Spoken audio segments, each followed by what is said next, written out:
Una po, paulit-ulit ko pong sinasabi na thank God, maraming salamat po sa suporta, sa pagmamahal, at sa patuloy na pagtangkilik po sa charity vlogs na binuo po ni Kalingap Bal, na Kuya Rab. Yan po, maraming salamat po sa sponsor na nagbigay po ng laptop ulit, sa mga nagbigay po ng tuition, nagtulong-tulong po para makasurvive po ako ng first year. And ngayon po, second year na po ako, and I am grateful po to have you po na andyan po na lagi nakasuporta sa akin, sa amin. At hindi ko po to kakalimutan. At lagi ko pong ita-treasure po yung mga ginagawa niyo po sa akin at napagtulong. Mga Kalingap, pagpalang umaga po sa lahat. Welcome po sa aking channel. Mga kasama natin. Guard. Uy, si Patrick. Seryoso mga Kalingap. Seryoso si Patrick. Mastan muna natin si Patrick ang ginagawa. Ang Kalingap si Patrick. Seryoso sa kanyang pag-aaral. Disturbo niya ito. Maya-mayang konti di-disturbo natin. Yan po siya. Nag-aaral na po mga Kalingap. Pasukan na po kasi pala, ano, mga Kalingap. So, start ng pasukan bukas. Si Patrick. Maya-mayang konti pupunta natin. Seryoso siya. Nag-aaral po. Napakasipag talaga itong bata na ito mga Kalingap. Dito lang tayo sa may gilid. Maya-mayang konti. Pumustain natin siya. This will ensure that when all visitors show up next week, it will at least appear that we know Seryoso what we're doing. Ganda naman yung mga verse. It is a dream. This dream of Christ for the hard things. Mga Kalingap. Takes more time. Okay, tapos na po mga Kalingap. Lapitan natin. Oh, Patrick! Garal ka? Oo, yan. Nagbabasa lang po ako. Yan. Oo nga pala, malapit na pasukan na, no? Opo. Bali naman po, nakakapag-advanced study man po ako sa ibang subject. Pero ito po kasi, about man po siya sa church. Okay. Yung title niya po is The Purpose of Driven Church. Grow without compromising your message and mission. Yan. Kala ko yung sa school yung pinag-aaralan mo kaya hindi kita linapitan kaagad. Kaya pinagmastan kita muna. Pwede din po itong sa school. Pwede rin yan. Pwede siya, general po siya, pang-general siya kasi Word of God po siya. Yeah, dito po is tinutukoy yung purpose ng church and bilang Christian, growth without compromising. Yung hindi po na-compromise yung mga gawa mo, yung walang makalamang gawa. Tama. Yung hindi ka napapariwara. Tama. Kumbaga ito po, kaya ako nagbabasa is, meditation ko. Nagme-meditate po ako through reading, Word of God or yung mga about sa purpose and how I develop my spiritual growth. Yan po. Ano yan ginagawa mo pag wala kang pasok? Pagkakagising ko, nagbabasa ako. Tsaka po pag wala akong ginagawa. Tapos syempre, nag-aantay din ako kila Kuya Rab. Ngayon, Bala yan yung libangan kila Kuya Rab. Opo. Parang nagiging lang din. Libangan na din po. Kailan ang umpisa ng pasukan nyo? Ngayon po June 23. June 23 po. Ay, malapit na. Alas 2 weeks lang po ang bakasyon ko. Malapit ka na palang pumasok. Ready ka na ba? Kompleto na ba yung mga gamit mo? Oo po. Ready na po ako. May binigay mo po baga sa akin na binili kong school supply. Kaya binili ko pong school supply. Wala na bang kulang? Actually, may kulang pa naman po. Pero kaya mo po yan, kaya mo po yan gawa ng paraan. Ayos, maganda. Yun naman po, bayad man na rin pa ako sa tuition ko po. Ayaw nga pala, may mga nagbigay sa'yo dati. Bali po ang ko na lang ngayon, yung ko na lang. Allowance ko na lang tapos yung pang araw-araw. Ayaw na lang yung iniisip mo. Yun na lang po. Tsaka aral po. Aral na lang. Ano, excited ka na bang pumasok sa school? Honestly po, Parang kulang yung bakasyon mo yeah. Honestly po, though prepared naman po ako, pero honestly parang ayoko po magpasokan kasi, kakapahinga ko pa lang po. Actually, parang hindi nga ako nakakapagpahinga kasi yung ginugugol kong time, yung pahinga ko, yung parang bakasyon ko na 2 weeks is sinama ko kila Kuya Rab. Kaya para nga po, Oo nga pala, para po, magkaroon ng income po. Pang araw-araw din, pamasahe. Pandagdag allowance. Opo. Kaya parang, though prepared ako, pero doon din yung part na parang hindi pa ready. Yeah. Kasi kulang pa din po yung yung time ko kasi. Yan. Kulang yung bakasyon mo, Kulang yung bakasyon mo. Opo. Pagod. Kapapasok mo pa lang ngayon, papasok na naman ulit. Parang hindi ka rin nagbakasyon, Pero masaya naman po sa ginagawa ko sa pagsama kila Kuya Rob. Ayun, mahalaga. At paano, masaya ka, di ba? At hindi ka masyadong nag-isip, hindi ka masyadong na-stress kasi alam mo sa sarili mo na yung pag-aaral mo ay may nakapag-enroll ka na, mga gamit mo, may mga gamit na. Kung kung hindi niyo ako bilhin nila Kuya Dan, tapos ikaw po, si Doc Love. Oo. Baka wala nga akong baka nga di na ako naka-enroll ng second year po. Dahil po sa sa pagbablog niyo sa akin. Dahil yun sa Team Kalinga. Opo, dahil man po yan kay Lord sa paggamit ng Team Kalinga. Yan, tama. At sa mga sponsor. Siyempre po, lagi pong kay Lord po yung ko lagi. Pero siyempre, hindi din po ako nakakalimot sa mga simpleng way ni Lord na ginamit kayo. Yeah. Kami din nagpapasalamat kasi ginawang instrumento yung aming mga channel.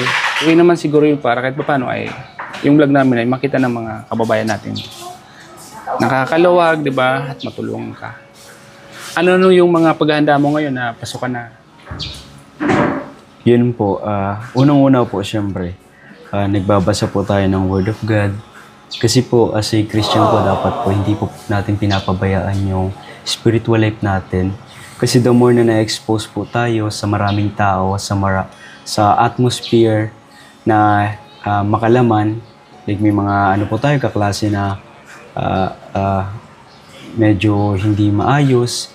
So through meditation, through the Word of God, sa pagbabasa po mas na-prepare po tayo, not just only physically, syempre spiritually po, mentally and morally. Kasi po nakakatulong po yun para mas maging guide tayo sa ibang kabataan, especially sa mga estudyante din po, na hindi nila alam minsan yung tamang paraan kung paano mabuhay. Siyempre po, yun, nag-meditate po ako through Word of God at siyempre po, di ko din po pinapabayaan yung pag-aaral ko. Nagbabasa po ako ng mga books and nagdadagdag po ako ng knowledge about sa course ko po. Naghihiram pa ako ng libro kasi mahal po kasi masyado ang libro kaya... Kailangan bang bilhin pa yun? Binibili po kasi yun, mahal po yun. Nasa 1,000 plus po ang kada isang libro po. Nasa 1,000 plus. Ngayon ko lang nalaman yun. So, kung ang ginagawa ko po, nagalang po akong search ng mga topic, ganun. Tapos, minsan nahiram-hiram ako ng libro. Kaso, sa sobrang, siyempre, kailangan din ng iba yung libro nila. Kaya, mga 2 to 3 days lang, nilalabo-labo ko po, pinapasadaan ko ng pagbasa para po at least may maima kong new knowledge para po at least makasabay-sabay pa ako. Kaya pala palagi kita nakikita nakagbabasa ka ng libro, Yung dyan sa gilid, Oo po, kasi hindi pala yung ginagawa mo talagang, yung libro pala ay hiram mo lang. Hindi naman pala sa iyo. Hiram ko din po yung binabasa ko kanina tapos ngayon. Kasi sayang din po ang time. Habang syempre po, dapat hindi po tayo nag-access ng time. Dapat the more na tayo, tumatanda, the more na mas nag-expand, mas nag-spread po yung knowledge natin. Yun po. Kaya pala kanina nung tinatawag ka nila, dinididma mo lang sila. Kaya pala, ganun pala, ngayon ko lang nalaman na yung libro pala, mahalaga pala sa'yo. Oo po. Kaya pala kanina, nakita ko, tinatawag ka ni Lolo. May mga tumatawag sa'yo, focus ka sa pagbabasa mo. Ngayon, naiintindihan ko na. Ay, man po, doon nagaganyan pa ako, nagaganyan ako. Pero ayoko lang po talagang makat po yun. Yung binabasa ko po kasi nasa magandang ano po ako, nasa magandang topic na. Kaya as much as possible na pwedeng maganyan lang po ako na parang High lang. wait lang. Kaya pala kahit na nagganong ka na, nag-high ka lang, pero nakatutok yung mata mo doon sa binabasa mo. Sa bagay, naiintindihan ko naman yan. Kasi pag once na nakiusap ka sa nila, mawawala ka sa topic. Mawawala ka sa binabasa mo. Opo. Intindihan ko naman. So, ayun, Patrick. Ngayon, alam naman ng mga viewers, alay natin, di ba? May mulong naman sa'yo sa... Yun, nabanggit mo nga, yung libro, binibili pala. Alam mo yung magbigay, di ba? Mahal po ang libro ng nursing. Saka, andyan naman palagi si Lord na nakalalay sa'yo. Congrats sa'yo, Patrick, at ready ka na. At siya nga pala, may mga nagpapatanong sa akin. Yun nga, yung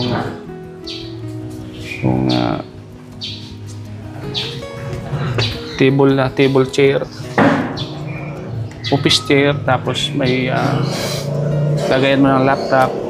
Wow. Pupunta ko pa sa magkakampas pa ako magkano. Wow, So, yan, salamat. Patrick.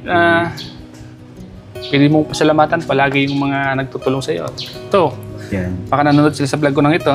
Baka nanonood naman sila sa vlog kong ito. Mapanood ka. Pasalamatan mo sila palagi. So, una po, paulit-ulit ko pong sinasabi na thank God. At syempre po, pinagpipray ko din po yung mga tumutulong sa mga viewers and sponsor. Kasi without them naman po is wala po ang kalingap. Kung wala po nagsusupport din po, wala din ang mga viewers. Kaya maraming salamat po sa suporta, sa pagmamahal, at sa patuloy na pagtingkilik po sa charity vlogs na binuo po ni Kalingap Bal, nila Kuya Rab, nila Ate Jackie at Ate Edna at buong K-Boys po. Yan po, maraming salamat po sa sponsor na nagbigay po ng laptop ulit, sa mga nagbigay po ng tuition, nagtulong-tulong po para makasurvive po ako ng first year. And ngayon po, second year na po ako, and I am grateful po to have you po na andyan po na lagi nakasuporta sa akin, sa amin. At hindi ko po to kakalimutan. At lagi ko pong ita-treasure po yung mga ginagawa niyo po sa akin at napagtulong. At through this naman po, through this sponsorship na natatanggap ko po ay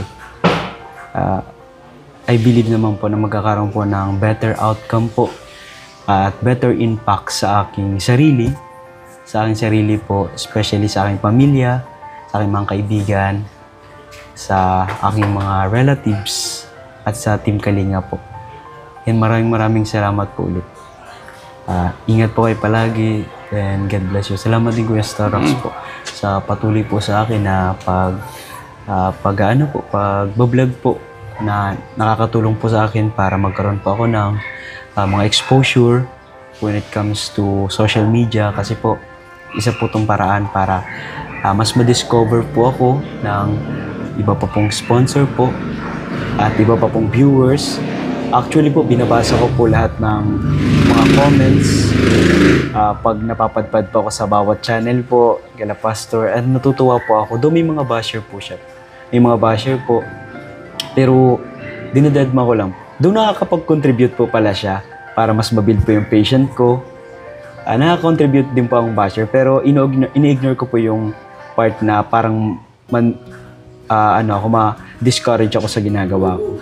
And yun naman pong mga, yung mga nag-ano po sa akin, nagko-comment po ng mga goods. And natutuwa po ako, parang mas mas na-impress po ako and na-motivate po ako sa ginagawa ko.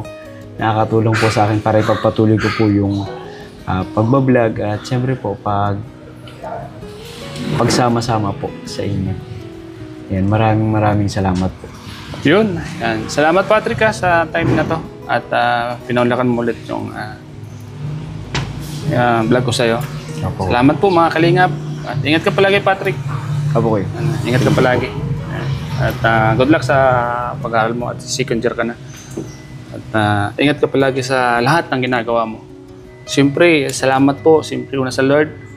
Sa Team Kalingap, kay Kuya Val, at Edna, Kalingap Rap, Jack, Sa lahat ng mga K-Boys. Yan. Salamat po sa inyo lahat sa suporta niyo po. Service. Ingat po palagi. Patrick, ingat ka palagi.